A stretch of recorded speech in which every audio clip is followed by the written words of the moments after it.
Hello everyone, welcome to Ecstatic Academy. I'm Toby. I'm Gina.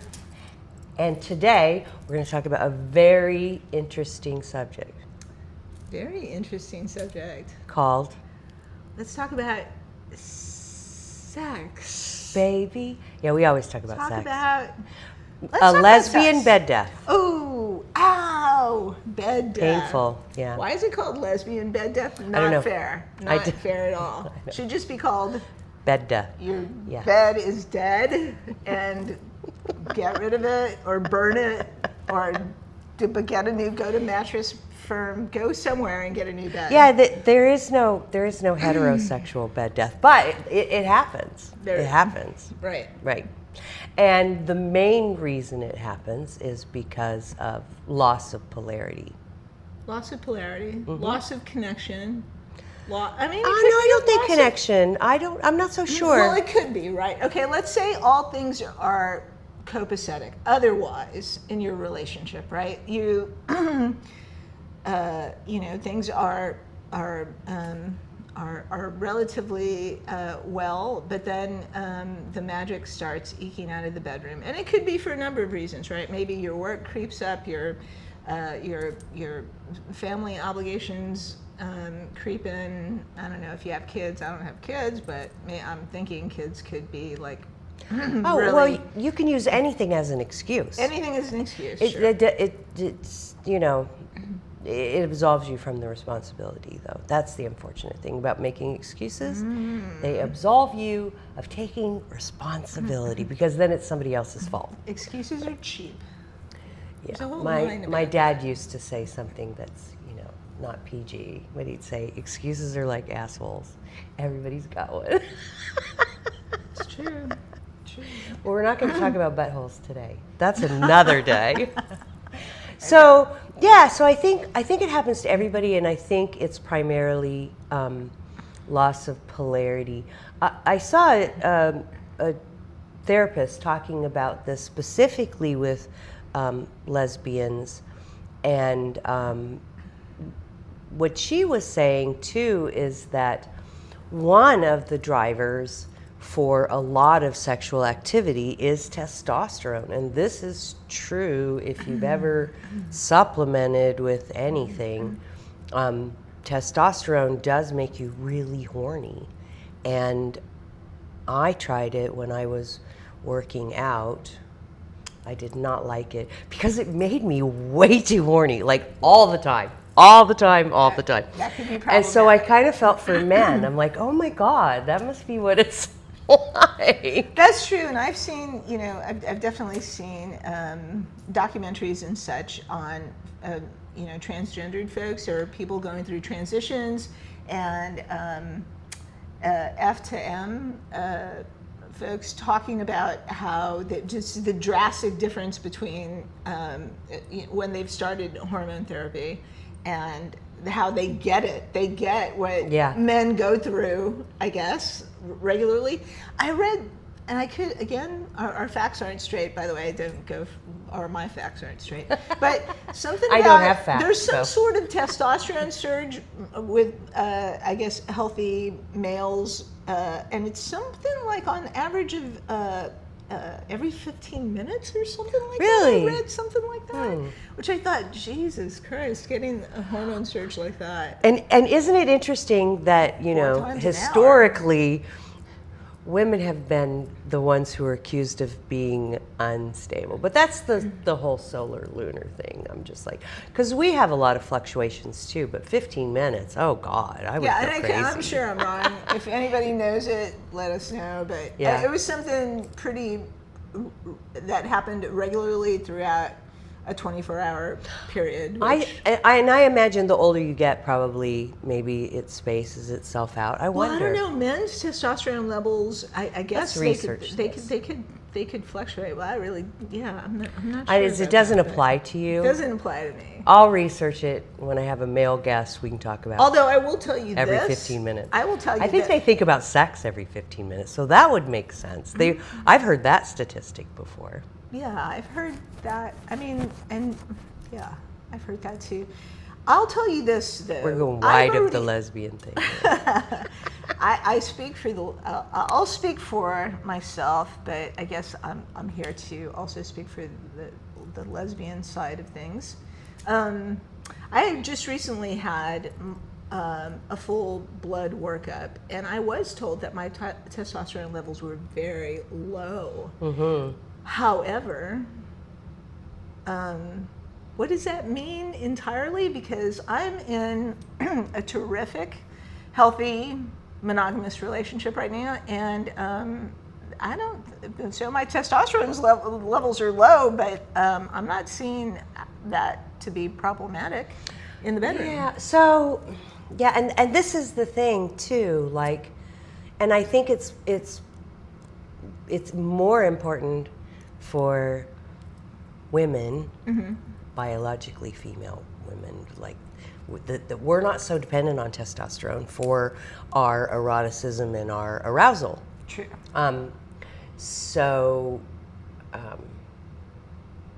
I can't speak for trans women because I don't know what that feels like. But I'm just saying, this is the important thing, why it's really important that we separate out, biology, mm-hmm. gender, what you like to adhere to on the outside, which is just your makeup and your clothes, right? And I mean, it's not that, but I mean, as far as it's just how you want to appear, and then the solar and lunar qualities that you have. So it's probably because the relationship is so new and there's excitement and you're learning about that person, perhaps you're not so dependent on that testosterone surge to get you through, because the way the testosterone felt for me when I took it before, it was very different from how the natural feminine arousal arises. I mean, it was, because I think the natural arousal comes from feeling intimate and connected to another person, mm-hmm. And with the testosterone, it's like, oh, that one over there. I mean, you're just... Was it more like immediate and... It was just like, oh my God, I need this now. No connection maybe you necessary, try a little testosterone. It's actually good for you. Any testosterone? Send me some. I'll try it. Because there is a difference in how it feels. One feels more biological, and one feels more emotional. I think that's a better way to put it. Okay. Yeah. Right? Like having to go to the bathroom. Sometimes you really got to go, and sometimes you just are heading out the car. And I don't know. That doesn't make sense. That's a horrible analogy. I'm scared I said that. That was so dumb. Okay. But it's more biological. I get that though. Yeah, Yeah. I get that. More biological. So, okay, so getting back to, let's just call it bed death. Getting back to bed death. And assuming you don't have a hormonal condition that's like seriously impacting you, and or some other major crises in your life that could be impacting your sex life with your partner, the whole bed death component, what do we have control over?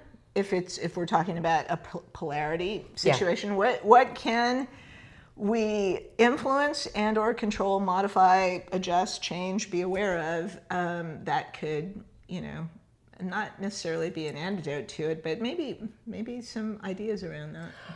Okay, so I think that's the best point, because we can talk about biology, we can talk about external factors. Those are always going to play a role, but it doesn't really matter, right? So I think one of the most important things, I know it's really important to me as a student of Tantra and a teacher of Tantra for many, many years, that sex becomes a conscious activity, right? I mean, I like to say, it's a joke, but so there's some truth in it. Like, sex is my religion. So we're going to go to church at least every Sunday. I mean, a tantric practice would be, to have intimacy with your partner every single morning, at least every single morning. And it doesn't have to be a full thing. It's just creating that that moment together before you go out into the day. Why? So okay, why morning? I'm just asking. Because for all of us, our testosterone levels are the highest in the morning. And so it is that's a good time. And also you're setting it. I didn't realize the that. first thing, the first thing that you focus on for the day has a priority for you. So setting those loving feelings right very first thing in the morning is a really good thing to do. Right? Yeah. It sets that expectation for the day. I mean, you always do the most critical things first, right? So in a way, you're sending a message to your partner, this is so important to me, this is how I want to start my day. like that. And you also get this beautiful, loving feeling. I mean, I've had partners who were incredible workaholics, you know, and like don't even say good morning, you know, just like wake up, coffee, office, you know, and you're like, what about me? You know? Right. Yeah. And so making that space, if you're the solar, it is kind of up to you. You make that space, you make the first move, you set that grounding, because that's what the solar energy does, and you draw the lunar in. You know, and maybe the lunar energy is not 100% into the whole way. It doesn't matter. You still develop that intimacy, you know. And again, you can always take the outside in approach, right? So even if you don't want to go all the way to full on penetration, and you can still start on the outside and see how far it goes. Always. It's a maze that leads you to the honey pot. Right. Well, and it's not necessarily about, you know, it's at this point, it's not necessarily about the destination, right? So True. If you know, it can still be so wonderful and pleasurable, and, you know, and it might not end up with, you know, the big fireworks finale. Yeah. But that's okay too. Yeah. And a lot of people are pressed. I mean, honestly, people are pressed for time. That's a lovely excuse. I love that story. Well, but it is an excuse, right? But Yes. If it's important to you, you'll make time for it. That's right. Nobody shits their pants because they didn't have time. We're having a lot of poo-poo analogies today. I hope you're enjoying it. What a bathroom! I don't know about that. Okay. Well. Yeah. But it's true. If it's important to you, you'll make the space, and that's the whole thing. Your job is important to you. Do you make sure you go every day? Absolutely. Right, Absolutely. Right. And I know for me, the first, if my normal routine, and, you know, my partner and I don't live together, so my normal routine, if I wake up early, is my important thing is hitting the gym first thing in the morning. That's really important. I make time for it. Yeah. Why wouldn't I make time for? Exactly. Loving and making an intimate emotional connection, and more than that. Well, okay, so we've touched on that, but bed death is deeper than that, right? It's deeper. It's Some about people polarity. get so stuck and they don't even know how to rekindle that in any way, even if they're just. What are some practical tips besides? Well, you're in a new relationship, so you're lucky because you can set things lucky. up. I'm very lucky. Yeah, it's always the prettiest time. And you can set things up now. You can make that intention that this is going to be important. If you've already, or if you're already in bed death, there's a little more work that's going to be involved. And one thing might be figuring out what caused it, but it's always a lack of polarity.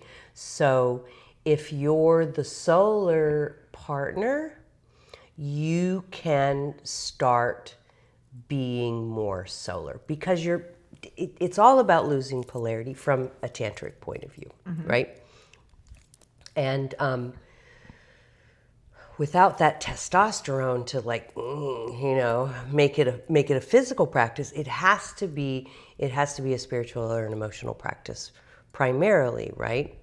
And so again, we're going with the outside in practices, right? Which I explained to you, so it doesn't really matter. First, hold the space. If you're the solar partner, hold the space and allow the lunar partner to soften and open, in the room, in whatever it takes. I think that's why it's really good to do it first thing in the morning too. I mean, you don't live together with your partner, so of course that makes it challenging. But when you do spend the night together, and maybe your last morning together, you really expand that, and maybe explain the principle. It's hard. It's a hard practice if the other person is resistant. But you do what you can. You bring as much of that solar energy in, because I think sometimes without a shift, a lot of people, as we said before, a lot of people have to use a lot of masculine energy in their jobs every day. And so uncoupling from that and coupling in with your partner can become more and more challenging. And that's, I think, the start of the bed death, Everybody is, in our society, everybody who works has a lot of masculine energy because you have to, right? Or solar energy. And so learning how to take that down. There's a lot of practices in the evening, like the solar partner can set the stage, and like draw a bath, for the lunar partner to be in water. It just encourages those energies. Play some music, have some food, ready all the to senses, go. right? Like Engage everything. Engage the senses. But I do want to talk about the evening. So Okay. I do like that we started out with you begin your day, right? Yeah. Begin your day with connection. Yes. I think that's really super important, because for me, if I'm saying we rhetorically, by the way, let's be clear about that. Not we and me and anybody else, just the collective we. If we wait till the end of a day, Yeah. because it's nighttime and it seems like we're getting ready for bed. Let's see what happens there. Oftentimes, you just, all bets are off, right? Like your partner's energy could just be tanking at that point. So if you are waiting for the sun to set and the moon to rise and the owls to come out and whatever else, if you're waiting until 10 o'clock at night or later to get anything started, well, that could work, I suppose, if you both are sort of night owl folks. But, I think my point is, I think paying attention to your own energy level and what you're able to offer, and then what your partner's energy level is like at any given time would be important too. Yeah, and set the stage in the morning for whatever goes on at night, right? Set that expectation very early.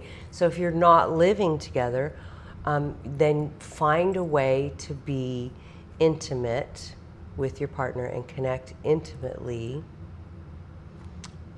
without being in each other's presence, So call them first thing. Call them first thing in the morning. Write a letter. Especially if you're... I like writing letters. Send a little note. Send a note. Yeah, that's cute. Send some kind of... I'm not big on text, but I like written notes. It's just hard to get those in the box and get them to the person before every morning. That's true. The first thing in the morning. You have to be intentional. The other thing, Send them a song. That's really good. I know you are good about that because you love music, and I love music too. Yeah. So sending them hey, I heard this song, because music is a beautiful way to set the stage for that. So some romantic song that resonated with you, that makes the lyrics think about you, and it'll get stuck in their head and they'll have it all day. I love That's that. a good one. Oh, I love that. And I also love the idea of, even if you just make it a practice to start your day off that way intentionally.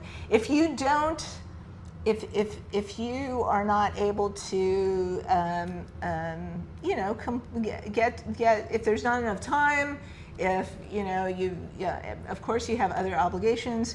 That's a lovely way of just like dropping some breadcrumbs off and just saying, hey, let's pick back up on this. I'm gonna tell you. Right? I'm gonna tell you that I love when somebody does a check-in every morning. I absolutely love it. I agree. If you're living together, a little coffee in the morning, and talk about what's going to happen. It doesn't matter. I mean, or even throughout the day. It's always really sweet. Hey, I was just thinking about you. Yeah. Especially for the receptive lunar partner, and because that's how the energy works. And maybe we should talk about this, not this time because we're running out of time, but next time, the importance of the solar partner setting the stage for the energy and leading it, because that is extremely critical, because the lunar partner is reflective. Like the moon only reflects the energy that's being put forth by the sun, right?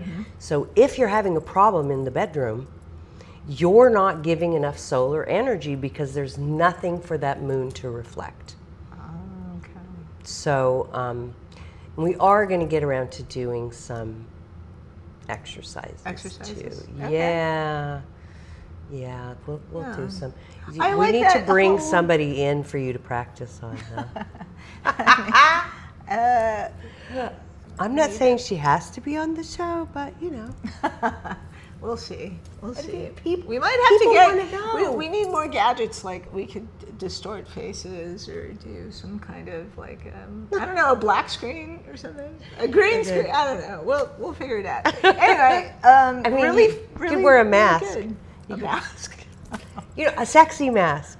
Oh yeah. Like something like.